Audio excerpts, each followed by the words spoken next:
श्री शिवाय नमस्तुभ्यम। कैसे हैं आप सभी। 2024 में शीतला अष्टमी, जिसे बाशोड़ा कहा जाता है, पावन पर्व कितनी तारीख को मनाया जाएगा, अष्टमी किस दिन रहेगी और कैसे आपको सरल सा उपाय करना है रोग मुक्ति के लिए, संकट पीड़ा का नाश करने के लिए, इस वीडियो में जानेंगे, जो कि आपके परिवार में आपको सब सुख प्रदान करने में सहायक होगा। तो अंत तक वीडियो में बने रहिएगा और ध्यान से वीडियो को सुनिएगा।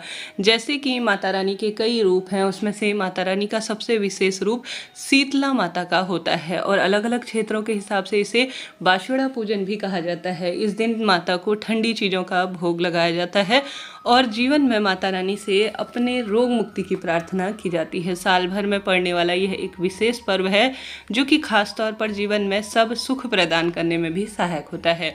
2024 में शीतला सप्तमी, कई भक्तजन सप्तमी को पूजन करते हैं, कई भक्तजन अष्टमी को पूजन करते हैं। क्षेत्र के अनुसार ठंडे बार को देखकर, जैसे कि सोमवार, शुक्रवार, गुरुवार का दिन, बुधवार का दिन भी ठंडे बारों के हिसाब से माना जाता है।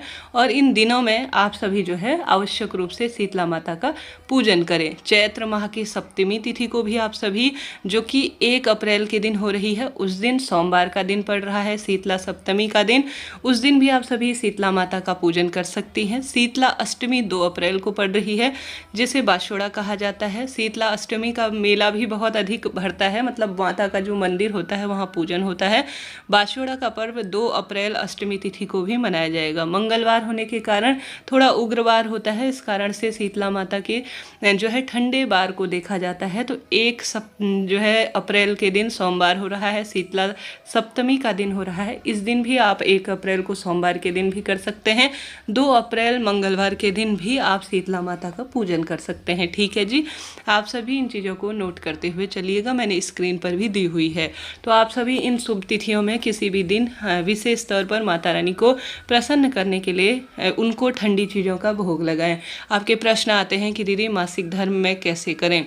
तो होली के बाद जो आपको लगे कि मेरा अब मासिक धर्म आ जाएगा, तो होली के बाद कोई भी दिन हो, आप सभी जो है उस दिन शीतला अष्टमी सप्तमी के दिन मासिक धर्म हो रहा हो, तो आप सभी ऐसा करें कि आप सभी 7 दिन या 5 दिन पूर्ण हो जाने के बाद बाल धोकर माता को जो है किसी भी ठंडे बार को भोग लगा सकती हैं, पूजा कर सकती हैं, कोई दिक्कत की बात नहीं है।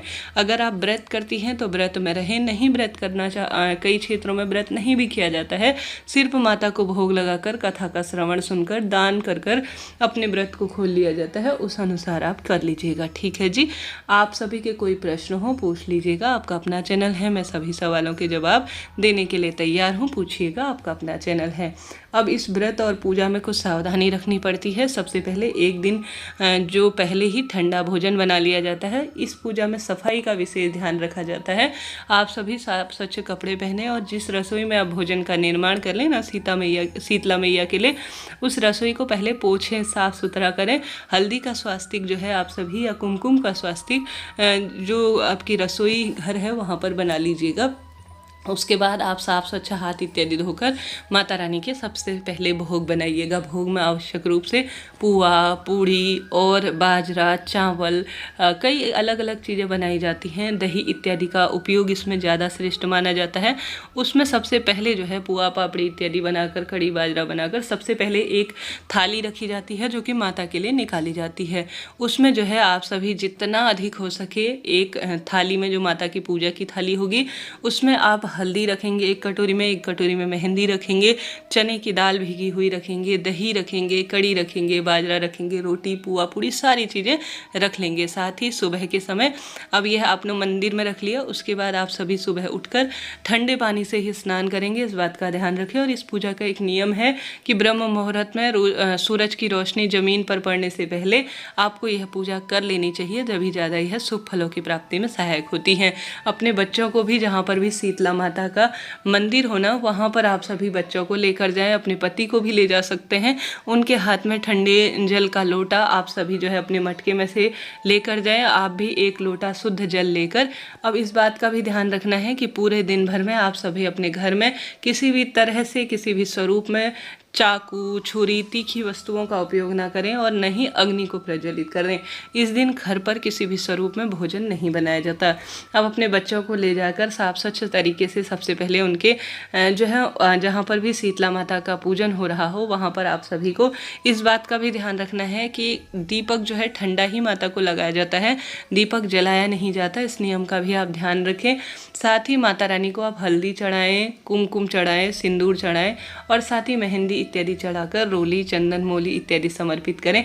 जल का लोटा माता को समर्पित करें। साथ के साथ आप सभी जो भी सामग्री लेकर गए हैं भोजन की, वह माता को ठंडी चीज़ें अर्थात बासी चीज़ों का भोग लगाएं। अपनी झोली पसार कर माता से प्रार्थना करें कि हे माता, मेरे परिवार में बच्चे से लेकर बड़े बूढ़े सभी रोग मुक्त रहे और उनके जीवन में खुशियाँ बनी रहे, ऐसी प्रार्थना करें। और माता को जो समर्पित जल का लोटा है उसमें से थोड़ा सा हिस्सा आप जो है जैसे जल समर्पित करने के बाद अपने हाथ से थोड़ा सा जल जो है अपने जो भी बर्तन लेकर गए हैं, लोटा लेकर गए हैं या कोई भी चीज़ लेकर गए हैं, माता को चढ़ाने के बाद थोड़ा सा जो है आप मूर्ति में से बहता हुआ पानी या जो है चढ़ा हुआ जल जो है शीतला माता का थोड़ा सा अपने हाथ में लीजिएगा और कटोरी में झील लीजिएगा। उसे अपने सर पर जो है आप छीटन करें शीतला माता का स्मरण करते हुए कि हे शीतला माता, मेरे परिवार में रोग मुक्ति रहे, कष्ट संकट पीड़ा का नाश हो, ऐसी प्रार्थना करते हुए उस जल को नेत्रों से लगाएं और माता से प्रार्थना कर कर यही प्रक्रिया अपने बच्चों के साथ भी करें।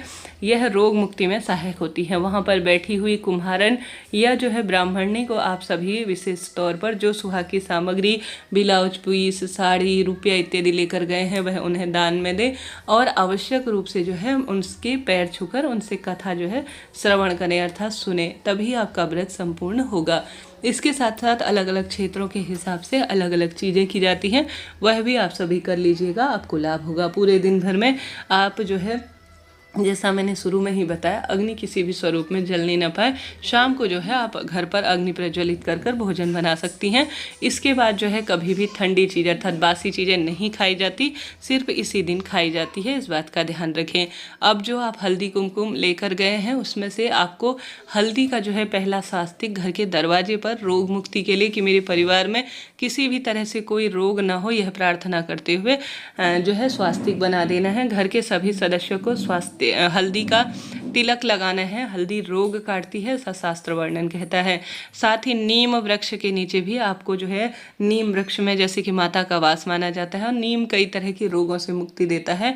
नीम वृक्ष के नीचे आप सभी को आवश्यक रूप से जल का लोटा समर्पित कर कर वहाँ पर भी शीतला माता का स्मरण करते हुए रोली, चंदन, मोली, अक्षत समर्पित करना चाहिए। यह भी संकट कष्ट को काटता है और सब कार्य सिद्ध करने में सहायक होता है। इस तरह से सरल सरल से छोटे छोटे से कार्य करें, दुर्भाग्य दूर होगा, रोग मुक्ति होगी और शारीरिक सुख आपको मिलना स्वतः ही आरंभ हो जाएगा। इस समय अपने बच्चे के हाथ से जो व्यक्ति रोग से ग्रस्त रहता है उसे खास तौर पर आप नीम वृक्ष की जड़ में जल समर्पित करने का एक दिन का नियम ले अर्थात उसके हाथ से स्पर्श कराकर नीम वृक्ष के नीचे जल समर्पित करवाएं। इस तरह से आपको कार्य करना है।